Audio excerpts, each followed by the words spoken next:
Okay, what's up, guys? I'm here with Jalen Walker. On Instagram, Jalen Skywalker. He's a famous guy, and he's a professional boxer. He's very successful, and he trains in Santa Monica in the Churchill Boxing Club, and he has a bright future in pro boxing. Today, we're gonna talk about his career and his plans in the future. And yeah, introduce yourself, bro. All right. Well, you already introduced me. My name is Jalen Skywalker. Greetings to all the fans in Germany and whoever's tuning in. Yeah, I'm here with my homeboy. We're going to speak about my career and the future. Yes. So when did you start boxing? You're 21, I think. Yeah, right? I'm 21. I started boxing when I was 7. Okay. 7 years early. old. Yeah. Okay. Well, actually, probably before, but I had my first sparring session at 7. Yeah. And then 8 years old, I had my first amateur fight. Right. And then from then to now, I never took a break. Wow. I never took a break. I never I didn't take a break, I'm tired. Yeah. It was literally, if I wasn't in the gym, it was because I was sick and I was dying in the hospital. But no, seriously, from 8 to now? It was nonstop. It wasn't I'm gonna stop this and do another sport. It was just boom, boom, boom, boom, boom. Yeah. And you had your first amateur fight with 8? Yeah, 8 because in years Germany, the first amateur fight you can have is with 11. So you started Ooh. with you started with 8 and you fought other 8-year-olds. Yeah, man, I got pictures of it. Yeah, when I was 8 years old. Yeah. Okay. Like a little kid. My first fight, I was 55 pounds. I don't know what that is in kilos. Probably it's like 20 kilos. Yeah, I was 20 kilos fighter. So, yeah. Shit, it's like this chest board right here. But so how was your amateur career? Like how many fights you had? And my amateur career was busy. I ended up breaking my wrist when I was 17. Okay. And I also got with a pro trainer when I was 16. Right when I turned 16. I got with a pro trainer and they kind of slowed down my amateurs and stuff because I was making that transition to the pros. But I had 121 amateurs. I won the national pals, Silver Glove Nationals, all the state championships, you know. So I've been there. Busy amateur career. Yeah. And then you turned pro at, I guess, 18 or? No, 17. 17? Yeah, I turned pro at 17 in Mexico. Okay. Yeah. So how was the transition? Did you feel any difference between amateur and pro? Because some people say it's a huge difference, and some people say I actually like the pros better because I get to weigh in the day before. Yeah, I really appreciate that. But the gloves are smaller. You know, it felt weird not having a shirt on. When I was boxing, I was like, "Where the fuck's my shirt?" Because I'm not used to fighting without a shirt. You know, it felt weird. I felt naked having no shirt on. You know. And the punch is a little different, you know? Yeah. So what do you say to people that are amateurs right now, they want to go pro? What is the transition in training you have to make or in strategy? I think from my standpoint, you have to learn how to, because an amateur is more about points and speed and volume. Yeah. But you have to learn how to sit down and catch punches too. You know, because of the small gloves, you're gonna get hit, so you have to learn how to catch and release and stuff like that. I would say if you're an amateur fighter and you're looking to turn pro, you have to start sparring with pros. You have to spar with pros for a year before you go in. Yeah. You know, you need to feel their pace, you need to feel their punches, you need to see what they do, how they react, stuff like that. You got to learn how to get your second win, third win, you know? Because in a fight, the first 3 rounds, probably not tired. Then the 4th, you're going to get tired. Right. Then maybe a little in the 5th. Then the 6th, you're going to come back. So you got to know how to program your conditioning before the fight. You know, you got to know, all right, I may be dead tired, but I can come back and pick it up. That's true. And you also had, experiences with the best of the best. You sparred Devin Haney, I think. Yeah, I sparred Devin Haney. I sparred Mark Messias. I sparred Johnny Rios. Wow. I sparred Marlon Tapales. I've sparred Anthony Davis. Yeah, I sparred Anthony Davis. I sparred this guy named MJ. He just fought Marlon Tapales. He's an Olympian. I sparred all the guys, all the guys at Wild Card, all the guys at Maywood, Danny Roman. Yeah. He was the first guy that really gave me my shot of sparring pros. Wow. Yeah, I mean here in California and LA is a lot of great work. Yeah, you learn a lot. So how was the experience when you sparred Devin Haney? I know he's undisputed right now. Everybody knows Devin Haney. Yeah. So how was it what did you learn from it and what did you realize? Because sometimes you spar these guys and you think they are very good, but like, okay, I can be there too, you know. So okay, I take my hat off to Devin Haney because for sure. like his dad and his whole team, they're very respectful towards Professional me. too, yeah. They were professional and respectful towards me, you know. But they're smart and they're clever, Right. you know, like how they do everything, how they have everything set up. There's no funny business with them, you know. Like it's kind of like. They don't care what gym you're going to, what gym they're going to. They're like, nah, we're going to do it this way. Right, no recording and shit. Yeah, you know, like they have everything. Like, nah, we're going to do it like this. Yeah. And he gave me some advice, you know. He was like telling me, like, all right, when you go in there, don't just like overshoot. Because like I just shoot my load, but I'm a young guy, you know. I'm a little younger than him. So I try to let everything out. Yeah. And I actually took a lot of things that he did to me in sparring, you know, like how like he pauses his jab, how he goes to the body. So control. Yeah, it was a real eye opener for me. Nice, very, very nice. What are some things like, because I feel like a lot of people think professional boxing is just like the training part that's tough, but I feel like the training part is the fun part, and the other, like the weight cuts and all the sacrifices you got to do. What is like some sacrifices you have to do that people are not aware of, or what is like some things you do outside of training, like for your mindset? Maybe you read books, maybe you meditate, you know, maybe it's the lack of social life. You gotta really cut off all the distractions. Yeah. You no know, clubs, you no can have bar. your cool girl, but you gotta be careful with what girl you're dating, Right. because girls are like a major distraction. Can like burn you down. Yeah. You know, and I see a lot of fighters, like I'm 21, but I see a lot of younger fighters still get girls. And I was there when I was like 18, 19. It's because you're so dedicated to boxing. Once you like get your girl that you really, really like, you kind of like get distracted and you divide your time. So that's like the most important thing is keeping the women stuff under control. It's true. So you gotta live boxing all around, not just training, then go home and forget everything. Yeah, it's boxing all day. You have to train 2-3 times a day. You know, you gotta be sore. You have to be in pain. Right. Your fucking chest has to be burning. You know, it has to be like a real gladiator lifestyle. Yeah. So how is like a camp for you?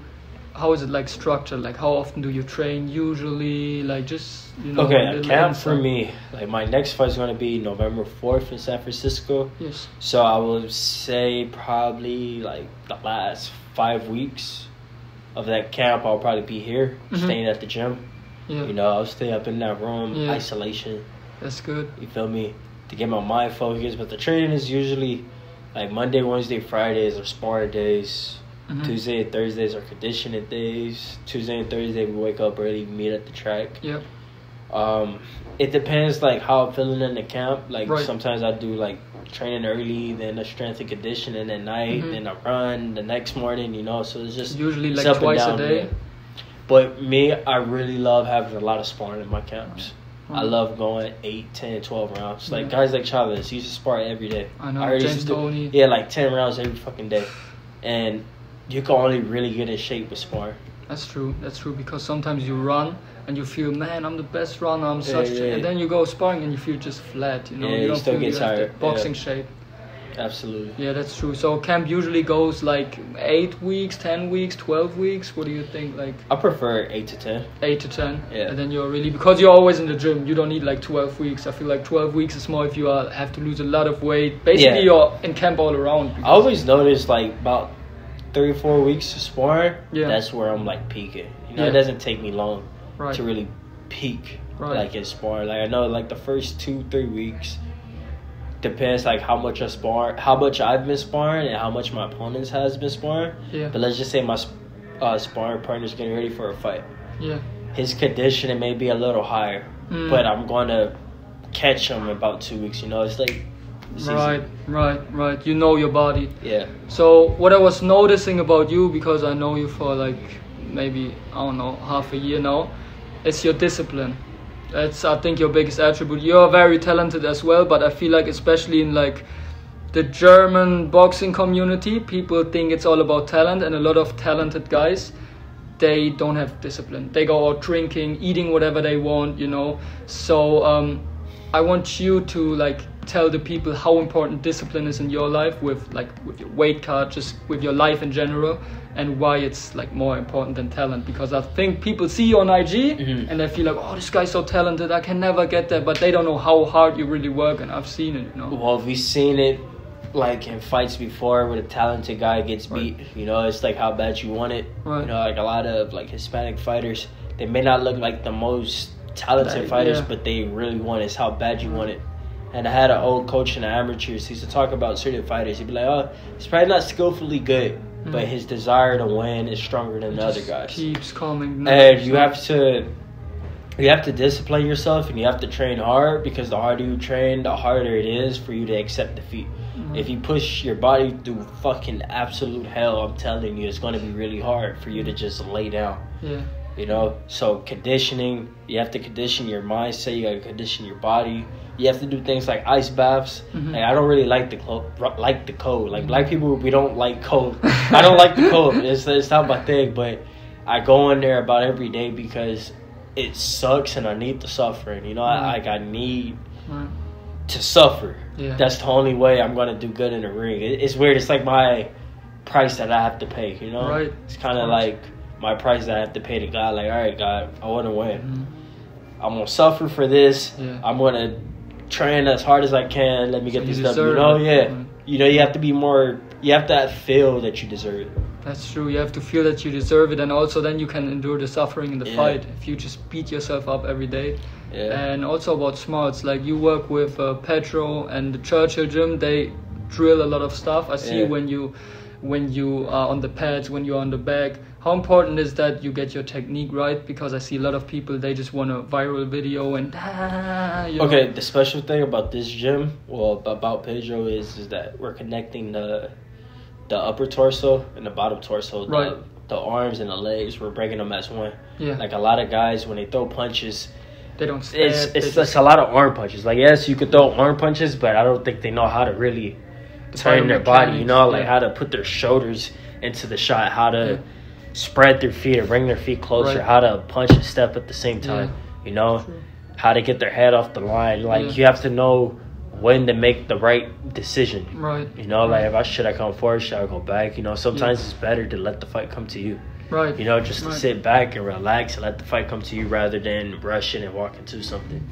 So you just need the experience, and you just have to learn from your mistakes. Right. For your, like, let's say, to develop your ring IQ, you think sparring is also the most important thing, and also studying fights, or you don't? Studying fights, I study a lot of fights. Okay. I actually love watching fights that I want to watch. Like, I can't just watch just a regular fight that I have no interest in. It has to be someone that you can relate to, kind of? Yeah, like Chavez or Sugar Ray Leonard. Like, I actually study those guys. Like, Sugar Ray Leonard versus what's his name, Benitez, his first title. That fight was probably like the highest. It was kind of like Lomachenko versus Devin Haney. It was like the highest IQ fight there was.